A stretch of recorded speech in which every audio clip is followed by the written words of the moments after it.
Masya Allah, sungguh hebat ciptaan Allah SWT yang telah mengurniakan akal dan kepintaran kepada manusia untuk mengkaji dan memahami alam ini. Namun kebijaksanaan itu juga boleh membawa kepada kemusnahan jika tidak digunakan dengan penuh tanggungjawab. Salah satu contoh terbesar tentang kuasa manusia yang mampu menggegar dunia ialah SAR bomba, bom nuklear paling berkuasa yang pernah dicipta dan diletupkan dalam sejarah manusia. Pada 30 Oktober 1961, dunia dikejutkan dengan satu ujian nuklear di kawasan terpencil di Kepulauan Novaya Zemlya, Kutub Utara. Kesatuan Soviet yang ketika itu berada dalam perlumbaan senjata dengan Amerika Syarikat semasa Perang Dingin telah menguji bom nuklear terbesar yang pernah dicipta, SAR bomba. Ia bukan sekadar satu senjata, tetapi sebuah tim kekuatan Soviet yang mahu menunjukkan kebatan teknologi nuklear merasuk kepada dunia.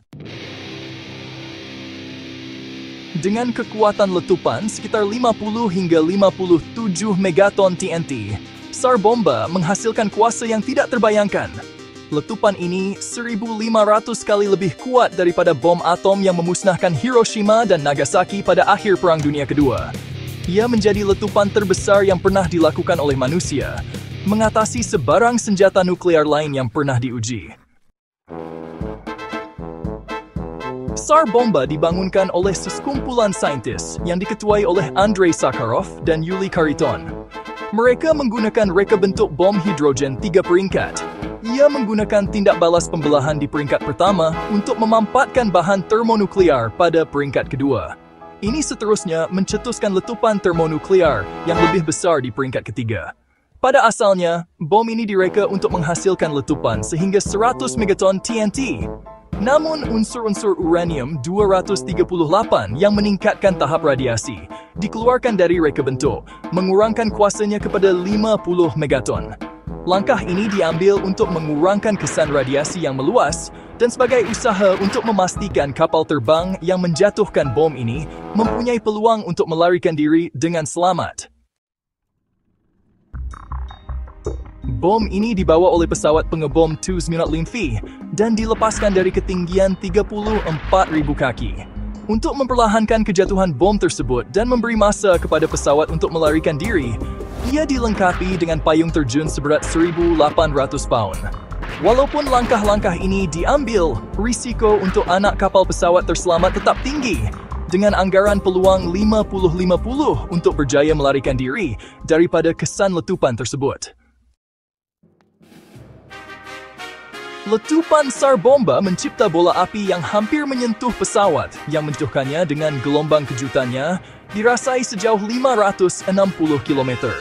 Awan cendawan yang terbentuk hasil daripada letupan ini menjulang sehingga 60 km ke udara, melepasi stratosfera dan dapat dilihat dari jarak ratusan kilometer.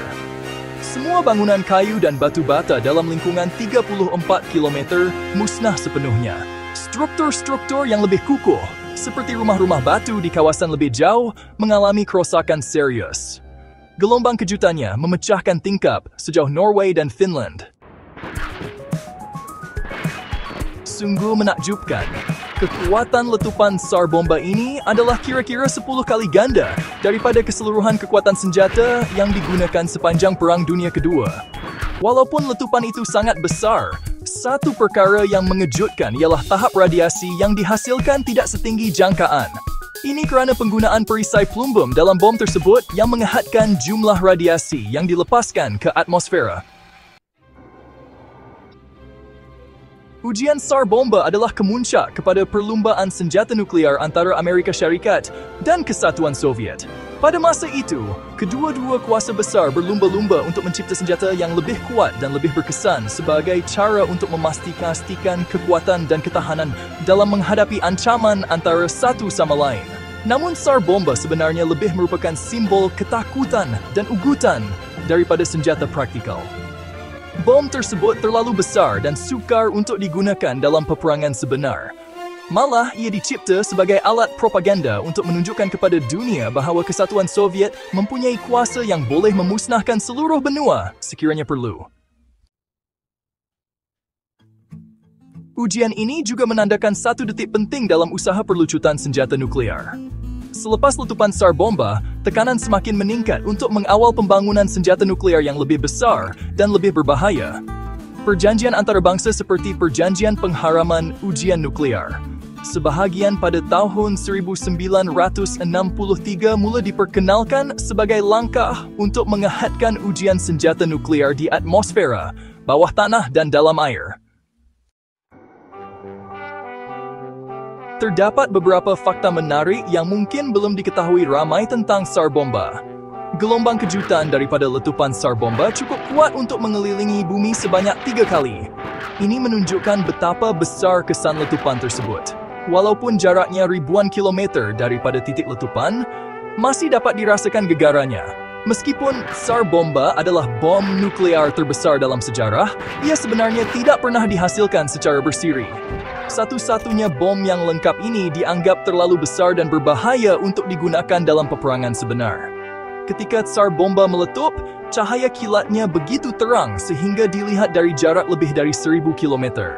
Malah, saksi menyatakan bahawa seolah-olah matahari kedua muncul di langit selama beberapa saat, memanaskan udara sekeliling dan mencipta keadaan seperti siang hari di kawasan yang sangat jauh dari pusat letupan. Letupan SAR bomba juga mempengaruhi lapisan atmosfera bumi.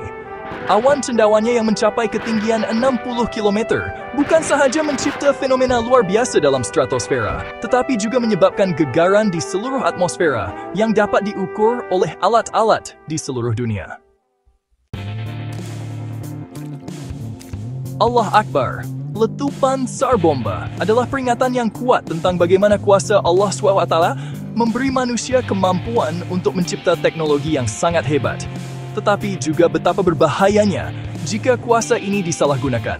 Meskipun manusia mampu mencipta senjata yang boleh memusnahkan seluruh dunia, kebijaksanaan yang dikurniakan oleh Allah juga menuntut tanggung jawab dan kebijaksanaan dalam penggunaannya. Pengujian SAR bomba menunjukkan kepada dunia bahawa keseimbangan kuasa dan ketakutan bukanlah jauh kepada keamanan.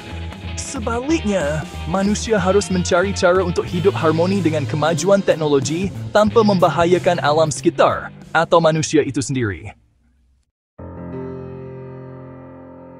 Subhanallah, apa yang lebih penting daripada kekuatan senjata ialah kesedaran kita untuk memelihara dunia yang diciptakan Allah ini.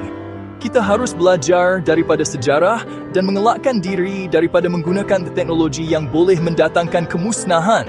Sebaliknya, kita patut menggunakannya untuk manfaat umat manusia dan kesejahteraan dunia.